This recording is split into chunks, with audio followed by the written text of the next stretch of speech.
தமிழ்நாட்டில் மற்ற இந்தியாவினுடைய மற்ற எந்த மாநிலங்களுக்கும் இல்லாத சிறப்பு தமிழ்நாடு 2026 சட்டப்பேரவை தேர்தலை சந்திக்க இருக்கிறது. இந்த 2026 தேர்தலில் தங்களது பலத்தை காட்ட போறது யார், மக்கள் கிட்ட அங்கீகாரத்தை வாங்க போறது யார் உள்ளிட்ட பல கேள்விகள் நமக்கு இருக்கிறது. இந்த கேள்விகளுக்கு களத்தில் அந்த கட்சிகளை பல ஆண்டுகளாக ஃபாலோ பண்ணிட்டு இருக்கிற நம்முடைய கள செய்தியாளர்கள் திமுக, அதிமுக, பாஜக, தாவேக கட்சிகள்லாம் எப்படி இருக்காங்க, கடந்த ஓராண்டில் அவங்க என்னெல்லாம் செஞ்சிருக்கிறாங்க, இந்த சாதனைகள் மக்கள் கிட்ட போய் சேர்ந்திருக்கா, எதிர்கட்சியா அதிமுக திமுகவோட குறைகளை சரியா சுட்டி காட்டியிருக்காங்களா, திமுக தனது கூட்டணி கட்சிகளை அரவணைச்சு 2026 2வது முறையை ஆட்சி அமைக்கிறதுக்கான முயற்சிகள் தொடர்ந்து செஞ்சுக்கிட்டே இருக்காங்க. ஆனால் அது களத்தில் பலன் கொடுக்குதா? இந்த விஷயங்களை பற்றி பேசுறதுக்கான ஒரு சிறப்பு நேரலை நிகழ்ச்சிக்கு உங்களை வரவேற்பதில் மகிழ்ச்சி. இன்னைக்கு நம்முடைய நிகழ்ச்சியில் 4 செய்தியாளர்கள் நம்மோடு இணைய இருக்கிறாங்க. திமுகவிலிருந்து அவருடைய கள செய்தியாளர் பாரி கார்த்திக் அவர்கள் நம்மோடு இணைய இருக்கிறார். அதே போல அதிமுகவிலிருந்து ராஜேஷ் அவர்கள் நம்மோடு இணைய இருக்கிறார். அவர் வந்து அதிமுக பீட் பார்க்கிறாரு. இதே போல தமிழக வெற்றி கழகத்திலிருந்து ஜெர்ரி அவர்கள் நம்மோடு இணைஞ்சிருக்கிறாங்க. பாஜகவிலிருந்து லதா அவர்கள் நம்மோடு இணைஞ்சிருக்கிறாங்க. 4 செய்தியாளர்களையும் இந்த நிகழ்ச்சிக்கு வரவேற்பதில் மகிழ்ச்சி. இந்த 4 பேருக்கும் என்னுடைய புத்தாண்டு வாழ்த்துக்கள். உங்ககிட்ட கேட்க போற ரொம்ப முக்கியமான கொஸ்டின், ரொம்ப சிம்பிளான கொஸ்டின் தான். நீங்க ஃபாலோ பண்ண இந்த பீட்ல நிறைய தலைவர்கள்ட்ட பேசியிருப்பீங்க, மாநாடுகள், நிகழ்ச்சிகள், பொதுக்கூட்டங்கள்னு நிறைய 2ஆம் கட்ட நிர்வாகிகள்ட்ட உரையாடி இருப்பீங்க. இது இல்லாம ஒவ்வொரு பீட் பார்க்குற செய்தியாளருக்கும் நிறைய கள அனுபவம் இருக்கும். இந்த கள அனுபவத்தில் உங்க 4 பேரை பொறுத்த வரைக்கும் நீங்க பார்த்த இந்த பீட்ல நீங்க ஃபாலோ பண்ண கட்சியில இந்த கட்சிகளோட செயல்பாடு எப்படி இருக்கு, 2025 அவங்க எப்படி அணுகுனாங்க, 2026 அவங்க எப்படி எதிர்கொள்ள போறாங்க, இதுதான் நாம் இன்னைக்கு பேச போறோம். முதல்ல பாரி கார்த்திக் நம்மோட இணைஞ்சிருக்கார். வணக்கம் கார்த்திக்.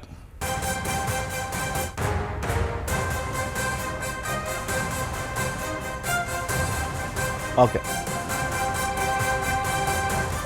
2025 திமுகவிற்கு சறுக்கலா சாதனையா அப்படிங்கிறது கேட்கிறோம். கிட்டத்தட்ட திமுக இந்த ஓராண்டில் நிறைய முயற்சிகள் எடுத்திருக்கிறாங்க. நலம் காக்கும் ஸ்டாலின் மூலமா சனிக்கிழமைகளில் மக்களுடைய குறைகளை தீர்க்கிறதுக்கு பல்வேறு சிறப்பு முயற்சிகளை முன்னெடுத்திருக்கிறாங்க. அதே மாதிரி ஓரணியில் தமிழ்நாடு முன்னெடுத்திருக்கிறாங்க. தமிழ்நாடு தொடர்ந்து மத்திய அரசினுடைய பல்வேறு விதிமுறைகளால், நிதி பங்கீடு குறைபாடுகளால் வஞ்சிக்கப்படுறதா புகார் சொல்லியிருக்காங்க. ஓரணியில் தமிழ்நாடுன்னு வீடு வீடா போய் மக்களை சந்திச்சு தங்களது திமுகவினுடைய உறுப்பினர்கள் சேர்க்கையில் மிகப்பெரிய அளவில் பாய்ச்சலை நடத்தியிருக்காங்க. நம்மோடு திமுகவிலிருந்து கள செய்தியாளர் பாரி கார்த்திக் நம்மோடு இணைந்திருக்கிறார். வணக்கம் கார்த்திக்.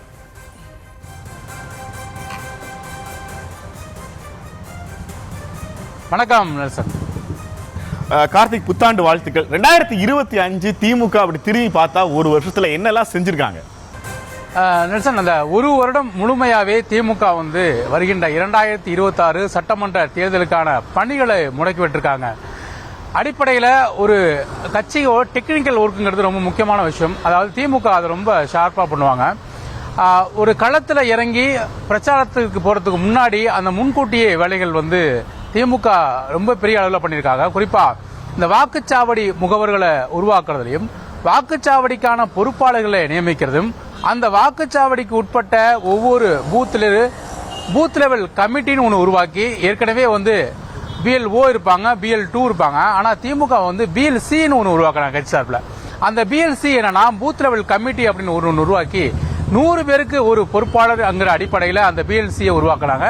அதன் தொடர்ச்சியாக பார்த்தீங்கன்னா ஏற்கனவே இருக்கக்கூடிய BL2 தலைமையில் இந்த BLC சராசரியாக ஒரு பூத்துக்கு 700 ஒரு 1000 வாக்குகள் இருக்கணும் சொல்லப்படுது. அப்படி இருக்கப்ப 700 1000 வாக்குகள் இருக்கும் பட்சத்தில் சராசரியாக 100 பேருக்கு ஒரு பூத் லெவல் கமிட்டியும் அவர்களை ஒருங்கிணைக்கிற பணியில அந்த BL2 இருப்பார்னு சொல்லப்பட்டு அதற்கான டெக்னிக்கலான ஒரு பணிகளை ஈடுபட்டாங்க. சராசரியா ஒரு பூத்துக்கு 450 வாக்குகள் திமுகவுக்கு விழணுங்கிற அடிப்படையில் தான் இந்த ஓரணியில் தமிழ்நாடு அப்படிங்கிற ஒரு முன்னெடுப்பை எடுத்தாங்க. அதுல முக்கியமான விஷயமா பார்த்தா பெண்கள், அதாவது மகளிர் அணியை சேர்ந்தவங்களும் அதில் நியமிக்கப்பட்டு வீடு வீடாக சென்று அரசனுடைய சாதனை திட்டங்களை கொண்டு போய் மக்களிடம் செல்ல வேண்டும் என்றும், திமுக அரசு கொண்டு வந்த மகளிருக்கான சிறப்பு திட்டங்களை ஒவ்வொரு வீடுகளுக்காக கொண்டு அங்க இருக்கக்கூடிய மகளிர்களை சந்தித்து இதை நீங்க கொண்டு செல்ல வேண்டும் அந்த அடிப்படையில் தொடர்ச்சியா வந்து பிரச்சாரத்தை ஒரு மைக்ரோ லெவல்ல திமுக துவங்கி 1 வருஷமும் நடத்துறாங்க. ஒரு பிரச்சாரம்ங்கிறது ஒரு பிரம்மாண்ட ஒரு பொதுக்கூட்டம் நடத்தி அங்க வேட்பாளர்களை அறிமுகப்படுத்தி அந்த வேட்பாளர்களுக்கு வாக்கு செலுத்துங்க அப்படிங்கறத தாண்டி ஒரு மைக்ரோ லெவல் பிரச்சாரத்தை வந்து திமுக முன்னெடுத்தாங்க. 2026 தேர்தல் ரொம்ப முக்கியமான தேர்தலாக திமுக அந்த தடவை பார்க்கப்படுது. அதற்காக கடந்த ஒரு வருடமாவே ஓரணியில் தமிழ்நாடுனும் பல்வேறு திட்டங்களின் அடிப்படையில் பொதுமக்களை தினந்தோறும் செல்வோம் என்றும் என் வாக்குச்சாவடி வெற்றி வாக்குச்சாவடி என்னும் பல தலைப்புகள்ல திமுக தொடர்ச்சியா மக்களை சந்தித்தே இருந்தாங்க. இந்த மக்கள் சந்திப்புங்கிறது பெரிய அளவில் இல்லாம ரொம்ப ஏற்கனவே சொன்ன மாதிரி மைக்ரோ லெவல்ல சந்திச்சு தொடர்ச்சியா வீடு வீடாக ஒரு தெருமுனை பிரச்சாரங்களாக இல்லாம, ஒரு தெருக்கூட்டங்களாக இல்லாம, ஒரு பொதுக்கூட்டங்களாக இல்லாம வீடு வீடா ஒவ்வொரு மக்களையும் சந்திச்சு தங்களுடைய வாக்குகளை சேர்க்கிற போல கடுமையா அந்த உறவை ஈடுபட்டாங்க. அதற்கு முக்கியமான காரணம் ஒரு சில இடங்கள்ல, அதாவது கடந்த 2021 சட்டமன்ற தேர்தலில் தோல்வி அடைஞ்ச தொகுதியில இருக்கலாம், 2024 நாடாளுமன்ற தேர்தலில் தோல்வி, அதாவது குறைந்த வாக்கு பெற்ற சட்டமன்ற தொகுதியில இருக்கலாம். ஏன்னா அந்த தொகுதிகளை முதற்கட்டமாக கணக்கிட்டு அங்க கூடுதலா பிஎல்சிஎம் நியமிச்சாங்க. ஆனா இது எதுவுமே பொதுவாக பார்த்தீங்கன்னா இது எதுவுமே மற்ற கட்சிகளுக்கு தெரியாத அளவுக்கு மொத்தமான நியமனம்ங்கிறது மற்ற கட்சிகளுக்கு தெரிய வாய்ப்பு இல்லை. ஏன்னா அதை இந்த மாவட்ட செயலாளர் தலைமையில ஒரு பூத் லெவல் கமிட்டின்னு ஒன்று உருவாக்கி அதை மைக்ரோ லெவலில் வேலை பார்த்தாங்க. சராசரியா 100 தொகுதி இருக்கு, 100 வாக்காளர் இருக்காருன்னா அந்த 100 வாக்காளருக்கு ஒரு பொறுப்பாளர் போட்டா அந்த 100 வாக்காளரோட மொத்த லிஸ்டுமே அந்த பொறுப்பாளர் கையில் இருக்கும்.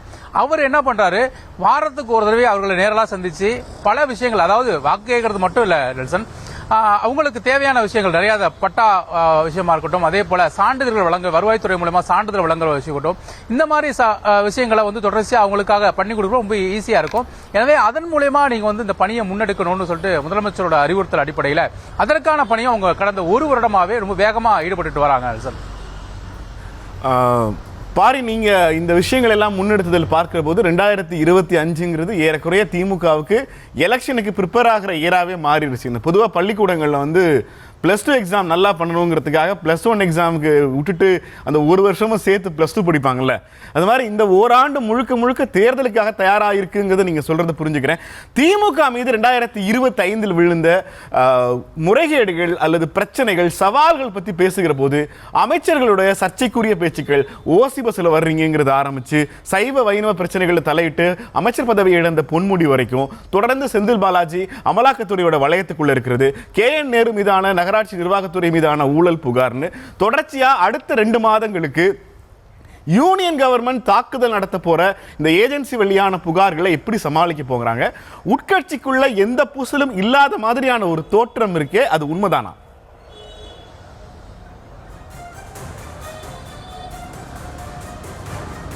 இல்ல நெல்சன், அதாவது 2 விஷயம் நீங்க கேட்டிருக்கீங்க. ஒன்னு, உள்கட்சி பிரச்சனை இருக்கிறதா அப்படின்னா நிறையவே இருக்கு. உடன்பிறப்பே வாங்கிற ஒரு தலைப்புல முதலமைச்சர் ஒவ்வொரு தொகுதியை சேர்ந்த மண்டல பொறுப்பாளர், மாவட்ட செயலர் முதற்கொண்டு ஒன்றிய பகுதி செயலர் வரை கிட்டத்தட்ட ஒரு தொகுதிக்கு 10 to 20 பேர் வீதம் அவங்கள நேரடியாகவே அறிவாலயத்துக்கு அழைச்சி பேசுறாரு. தனித்தனியா ஒவ்வொருத்தருடையும் பேசுறாரு. அதாவது ஒரு ஒன்றிய செயலர் பேசுறப்ப அந்த மாவட்ட செயலர் இருக்க மாட்டாரு, ஒரு மாவட்ட செயலர் பேசுறப்ப அந்த பகுதி செயலர் இருக்க மாட்டாரு. தனித்தனியா ஒருடம் 10 நிமிடம் வரை பேசுறாரு. அங்க என்ன பேசுறாரு அப்படின்னா, முக்கியமாக இருக்கக்கூடிய உள்கட்சி பிரச்சனையை சரி செய்ய வேண்டும். உள்கட்சி பிரச்சனையை சரி செய்யாமல் அடுத்த கட்ட தேர்தலுக்கு நாம் முன்னெடுக்க முடியாது. திமுகவில் மிகப்பெரிய சவாலாக இருக்கக்கூடிய உள்கட்சி பிரச்சனை, அந்த உள்கட்சி பிரச்சனையை சரி செய்யங்கிற அடிப்படையில் ஒண்ணுதான் அந்த உடன்பிறப்பை வாய்ந்த தலைப்புல ஒவ்வொருத்தரையும் கொண்டு வர்றாரு. அதே நேரத்தில் அவங்களுக்கு கடுமையா எச்சரிக்கையும் எடுத்திருக்கிறார். உள்கட்சி பிரச்சனை இல்லாமல் எச்சரிக்கை விட வாய்ப்பே இல்லை, கடுமையான எச்சரிக்கை விடப்பட்டிருக்கிறது. ஒருவேளை தொடர்ச்சியாக, அதாவது 2 பேர் இங்க பிரச்சனைக்கு குறியீடாக இருந்தாங்கன்னா ஒரு தொகுதியில அந்த 2 பேரையும் கூட்டு பேசுறாங்க. நீங்க அமைதியா வேலை பாருங்க, கண்டிப்பா இந்த தேர்தல் நம்ம வெற்றி பெறணும் அப்படின்னு பேசி பார்க்கறாங்க. ஒருவேளை இன்னும் தொடர்ச்சியாக அதே நிலை நீடித்தால் நீங்கள் இருவரும் போட்டி போட்டுக்கொண்டு அடுத்தவங்களை வேலை பார்க்க விடாம கெடுக்கிறதும், யாரையும் இந்த தொகுதி பக்கம் வரவிடாம தடுக்கிறதும் உள்ளிட்ட பல்வேறு உள்கட்சி பிரச்சனை நீங்க தொடர்ச்சியா செஞ்சீங்கன்னா நீங்க 2 பேருமே இந்த பதவியில் இருக்க மாட்டீங்கிற எச்சரிப்பெல்லாம் விடப்பட்டிருக்கு. குறிப்பா ஒரு மாவட்டத்தை சேர்ந்த ஒரு ஒட்டுமொத்த மாவட்டத்தையுமே கூண்டோட கழிச்சிருவேன் அப்படின்னு கூட முதலமைச்சர் எச்சரிக்கை விடுத்திருக்கிறார். இதற்கெல்லாம் பின்புலத்தில் உள்கட்சி பிரச்சனைகள் இல்லாமல் இருப்பதற்கு வாய்ப்பே இல்லை. ஒரு கட்சியில ஒரு மாவட்டத்தினுடைய யார் அதிகாரம்ங்கிற போட்டி பரவலாவே எல்லா கட்சியும் இருக்கும். திமுகவுக்கு ரொம்ப அதிகமாவே இருக்கும். திமுகவில் மிக வலுவான ஒரு பதவியா மாவட்ட செயலர் பதவி பார்க்கப்படுது. அந்த பதவிக்கு கொண்டு போய் நம்மளும் இருக்கணும் அப்படிங்கிறதும், அந்த பதவி தனக்கு கிடைக்க வேண்டியங்கிற விஷயமும் தொடர்ச்சியா ஒவ்வொரு முன்னெடுப்புகள், அது கடுமையான அரசியல் உள்கட்சி பிரச்சனைகள் எல்லாம் கொண்டு போய் வெளிவிடும். அதன் அடிப்படையில் உள்கட்சி பிரச்சனை நிறைய இருக்கிறது. அதன் அடிப்படையில் தான் உடன்பிறப்பே வா என்ற அடிப்படையில் கிட்டத்தட்ட இதுவரை 125 தொகுதிகளை சேர்ந்த நிர்வாகிகளை முதலமைச்சர் சந்தித்திருக்கிறார். இன்னும் தொடர்ச்சியாக பல நிர்வாகிகளையும் சந்திக்க இருக்கிறார். அப்போது அவர்களுக்கு கடுமையாக எச்சரிக்கை விடப்பட்டிருக்கிறது. ஏனென்றால் 200 தொகுதி இலக்கு என்ற அடிப்படையில் நாம் பணியாற்றுகிறோம். அப்படி இருக்கும் பட்சத்தில் உள்கட்சி பிரச்சனையை உடனடியாக சரி செய்து நீங்கள் பணியை தொடங்க வேண்டும் என்றும் முதலமைச்சர் எச்சரித்திருக்கிறார். அது ஒன்று. இரண்டாவது, சட்ட ரீதியாக மூத்த அமைச்சர்கள் எந்த அளவுக்கு போராட்டத்தை முன்னெடுக்கிறார்கள், ஏனென்றால் அமலாக்கத்துறையினுடைய வலயத்தில் திமுகவினுடைய முக்கிய அமைச்சர்கள் இருக்கிறார்கள். மத்திய அரசினுடைய நேரடி பார்வை அவர்கள் மீது பட்டிருக்கிறது என்பதைதான் உணர்த்துகிறது.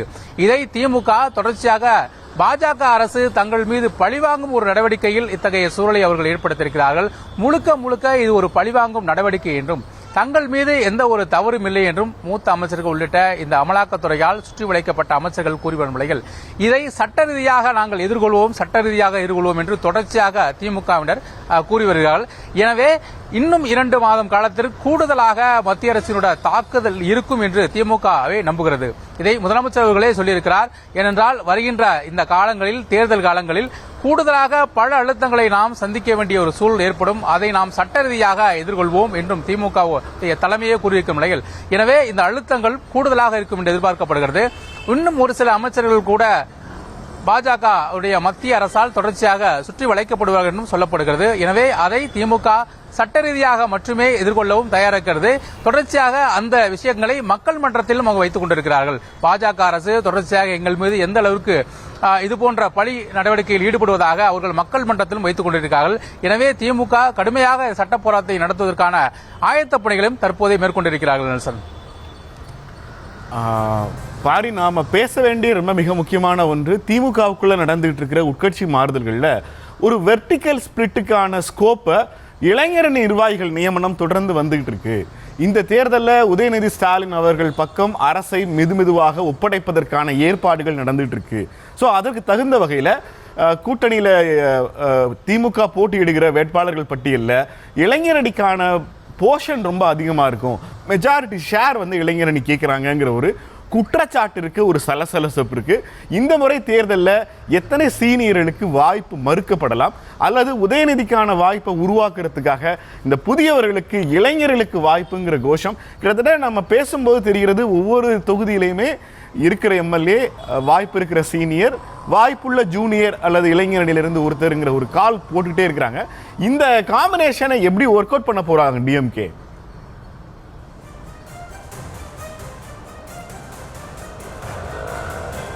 ரொம்ப சவாலான விஷயமா பார்க்கப்படுது நெல்சன். ஏன்னா கட்சியில் இருக்கக்கூடிய இளைஞரணி நிர்வாகிகளை மூத்த நிர்வாகிகள் மதிப்பதில்லை அப்படிங்கிற ஒரு குற்றச்சாட்டு இளைஞரணி செயலரும் துணை முதலமைச்சருமான உதயநிதி ஸ்டாலின் அவர்களுக்கு தலைமைக்கு போயிருக்கு.